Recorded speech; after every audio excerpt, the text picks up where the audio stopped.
There comes a time in your life where you realize everything is your fault. That time is now. Everything in your life is your fault. Oh, but Kerwin, you don't understand.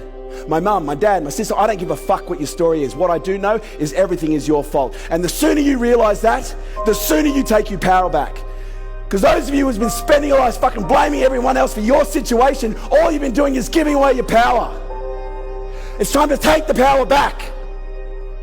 You need to start trusting in yourself again. You need to start believing in yourself again. I can show you a guy that has no arms, no legs, and he's running a $10 million business. What's your excuse?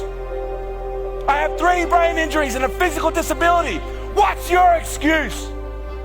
There's a 13-year-old in Seattle right now who just sold a business for $18 million.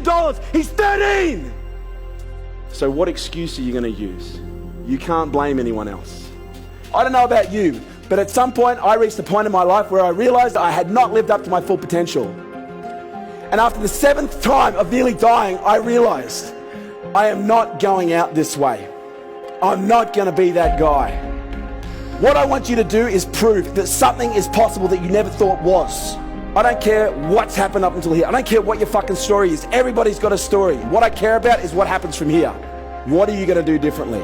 And who are you going to be that is needed in order to get where you want to go? Because chances are the person you're showing up as now, that's not the person you need to be. And that doesn't mean you can't be who you are, because the reality is you've probably been fucking lying to yourself for so long you don't know who you are anymore. Decide who you are. Define who you are. Create who you are. Choose who you want to be. And then take the actions that that person would take. It's never too late to become the person you always wanted to become. And today's that day if you want it. You will only rise to the level at which someone holds you accountable to. And you will always, always do more for others than you will do for yourself. Always. But my question is, who are you doing this for? If you need to do it for your kids, do it for your fucking kids. Set the example. Your nieces, your nephews, other friends' children, they're all looking at you. And they're going, oh, I either want to be like them one day, or Jesus Christ, I hope I don't grow up and end up like that. Be the example that you want to set for the world. Be the change that you want to see in the world. The only chance we have as a species to survive is to become better people. This isn't about money. Money is a consequence of doing what you love well. This is about you. This is about your family. And ultimately, this is about what you're going to leave behind.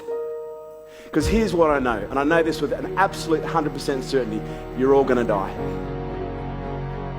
None of you are going to be able to escape that trap. When you're sitting on your deathbed, will you be sitting there grateful for what you've left behind? Or will you be sitting there fucking wondering, what if only I had done that? What if only I had played a bigger game? Because the reality is, you are here for a second in the scheme of things. But your legacy has the potential to last forever. But there is one thing I need you to know. This doesn't have to be a lonely journey. There is nothing wrong with you. You are completely fine the way that you are. Your difference is what makes you great. And you will realize how beautiful you really are when you're surrounded by others who are just like you. There's an old saying, you can lead a horse to water, but you can't make it. It's time to have a drink.